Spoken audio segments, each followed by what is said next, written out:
malgré les avancées technologiques, allant des tablettes, des cellulaires et ou réseaux sociaux, nous avons du mal plus que jamais à communiquer. Mais surtout, nous avons du mal à écouter. Par le biais de l'ancestralité, nos anciens nous rappellent une forme de communication essentielle en ce XXIe siècle. Une forme de communication fondamentale en toute interaction et en toute interconnexion.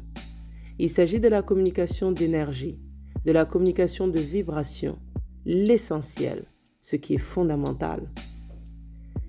Les anciens nous parlent d'un dialogue, d'être à être, d'inconscient à conscient.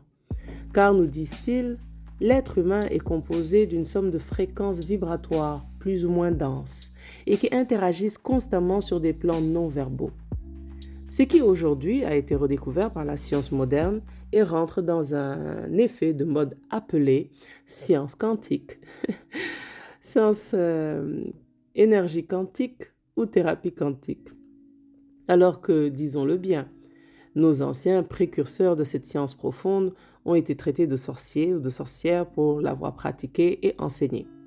Alors, par le biais de notre ancestralité, les anciens nous enseignent que les vibrations se transforment sous forme de mots et de phrases. Ils nous parlent de communication, de cœur à cœur, d'âme à âme, avec les différents plans de l'être.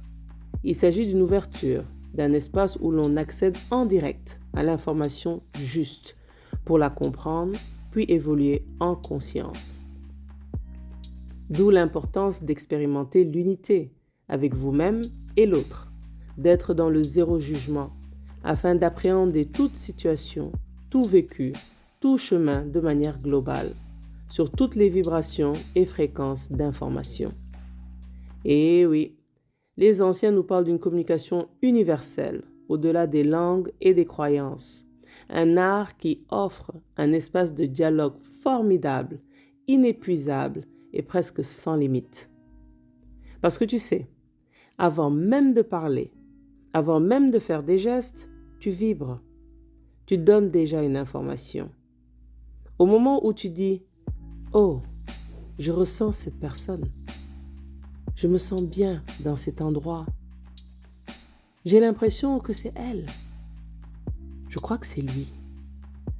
J'ai quelque chose. » Tu vibres. Tu vibres avant même de parler. En fait, tu as une fréquence vibratoire. Tu es un champ d'énergie. D'un autre côté, tu peux aussi lire l'énergie de quelqu'un.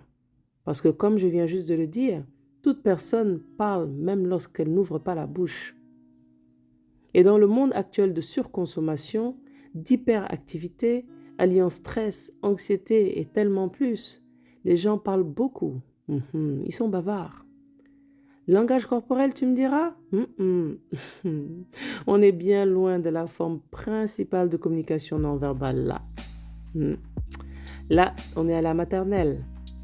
Il est temps de rentrer dans la cour des grands pour redécouvrir la communication vibratoire consciente, savoir capter l'énergie de l'information. Je vous en dis plus dans une prochaine audio et notamment sur les enjeux du leadership et du management. La communication vibratoire consciente, cette compétence incontournable du XXIe siècle. Zola.